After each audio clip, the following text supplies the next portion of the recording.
Dans cette vidéo, nous revenons sur le clash entre Manon Aubry et Jean-Philippe Tanguy à propos de la retraite à 64 ans et de la taxe Zuckman.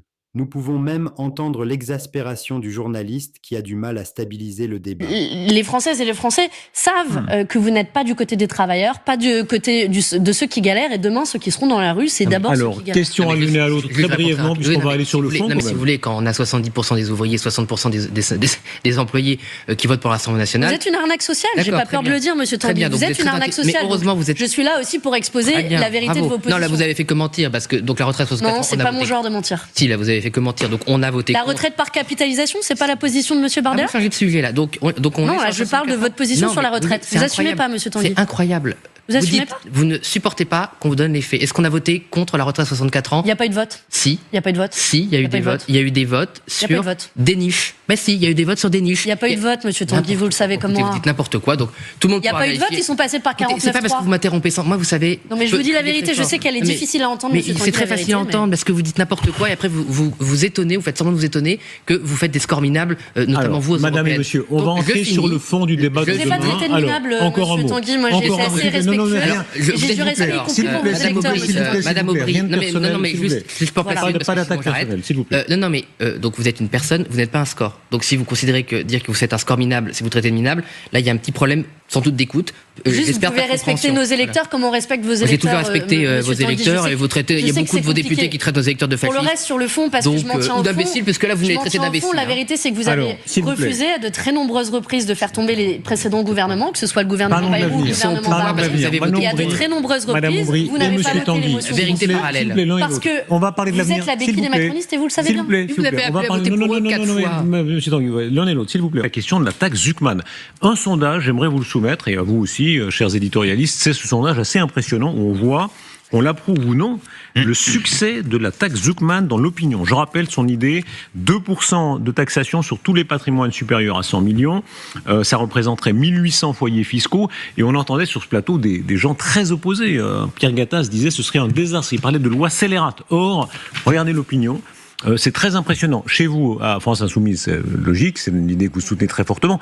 PS, pareil. Les écologistes, même Renaissance, dont beaucoup de leaders sont contre la taxe Zuckman, eh bien 92% pour. Même LR, alors ça c'est le plus sidérant. Les LR, c'est traditionnellement le parti, disons, la droite économique, 89%. La conclusion que vous tirez de cela, brièvement les éditorialistes et vous les politiques. Plusieurs choses à dire. D'abord, je crois qu'il faut bien comprendre ce dont on parle. On parle d'un impôt plancher. Un impôt plancher, ça ne veut pas dire une taxe supplémentaire de 2%. Ça veut dire on vérifie tous les impôts que vous payez et s'assurer que vous payez au moins 2% d'impôts. Juste pour avoir en tête, la moyenne des Françaises et des Français paye 50% d'impôts. Direct et indirect. Oui, et donc 50% d'impôts versus 2% d'impôts sur le patrimoine, on est sur des choses qui sont extrêmement différentes. Donc ça ne veut pas dire que l'ensemble des personnes qui seraient potentiellement assujetties à cet impôt se retrouveront à payer davantage. Est-ce qu'on peut donner un exemple ? Je vais juste au bout de ma démonstration et après vous pouvez me poser des questions, pas de souci. Première chose, c'est un impôt plancher. Deuxième chose, combien de personnes seraient concernées par cet impôt? On parle d'environ 1800 personnes. Donc sans doute que vous avez des connaissances qui seraient assujetties à cet impôt. Personnellement, c'est moins mon milieu social, mais on parle d'une toute petite minorité de la population. On parle de 1800 personnes, qui jusqu'à présent payent extrêmement peu d'impôts. Ce chiffre est faux. Troisième chose, si ce chiffre est avéré, monsieur Perry, mais on peut aller dans le détail si vous voulez. J'ai travaillé pendant des années sur ces sujets fiscaux. En revanche, je suis pas tout à fait d'accord avec ce que disait Natacha Polony, mais elle pointe une chose juste, c'est que il faut comprendre la taxe Zuckman comme un outil d'un arsenal plus large de redistribution des richesses. Et quand on parle de la taxe Zuckman, derrière, il faut, oui, des dispositifs de lutte contre l'évasion fiscale.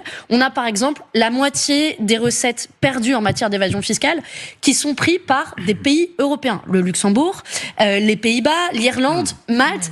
Et là-dessus, l'Union européenne comme la France ont bien été insuffisantes. On va pas vers l'exposé général, mais juste d'abord qu'on comprenne, vous, votre chiffre, c'est quoi? Si vous contestez. CAC 40, SBF 120, par définition, 40 plus 120, plus environ 5000 ETI, ETI, entreprises de taille intermédiaire, plus de très grosses PME en France, on sort très largement des 1800 personnes. Monsieur Perry, non, je conteste tout à fait, ce chiffre. Vous avez le droit. Parce que on fait une confusion. Par exemple, on a beaucoup parlé du PDG de Mistral en considérant qu'il avait 100% des actions, et c'est pas le cas. Donc quand vous comptez les ETI, par exemple, donc les entreprises de grande taille, dans ces entreprises-là, souvent, vous n'avez pas un actionnaire qui possède l'ensemble des actions et l'ensemble du capital.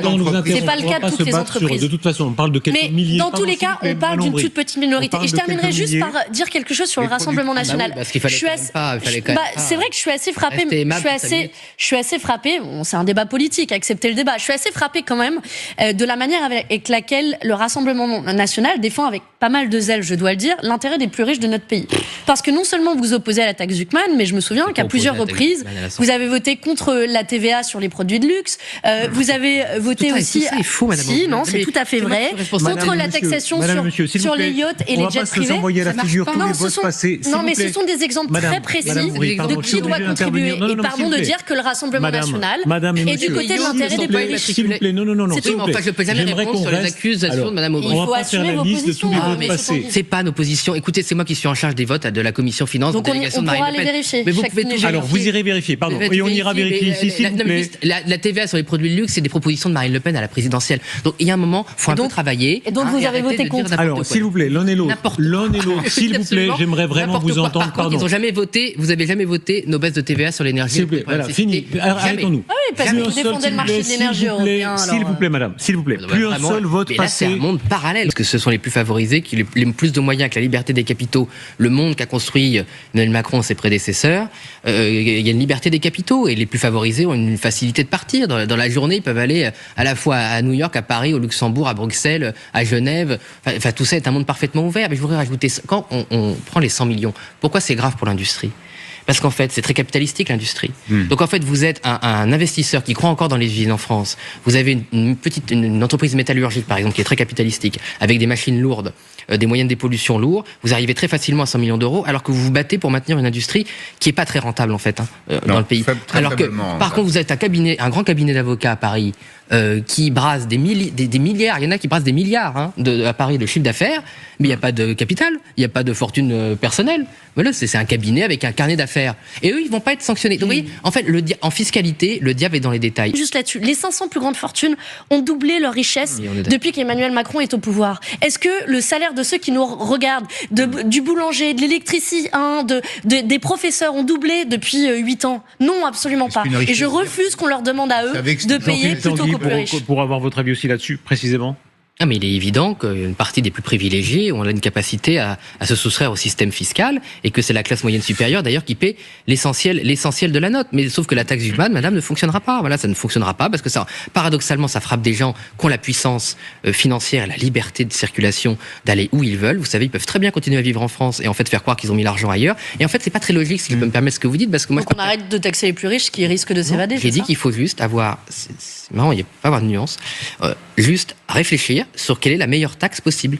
Et je trouve que la taxe Zuckman, c'est une taxe magique. Voilà. Parce que si la réflexion, 20 ans, comme il le dit, enfin 10 ans de réflexion, quand il dit on a tout comparé, les données sur les séries longues, la solution très technique qu'on a trouvée, c'est 2% de taxe sur les patrimoines de 100 millions. Je trouve que c'est un peu simpliste. C'est pas le seul outil dans le dispositif, mais ça, ça suppose de le regarder dans le détail. Nous constatons que quand le débat est piloté par les extrêmes, il devient alors inaudible. Les élites de l'Assemblée nationale deviennent alors des enfants dans une cour de récréation. Pour conclure, de droite ou de gauche, et d'après les sondages, tout le monde semble d'accord pour cette taxe Zuckman. Et vous les citoyens, qu'en pensez-vous? La politique, c'est faire que chaque citoyen soit un créateur. Pour que tu sois entendu, parle, cite-toi en premier.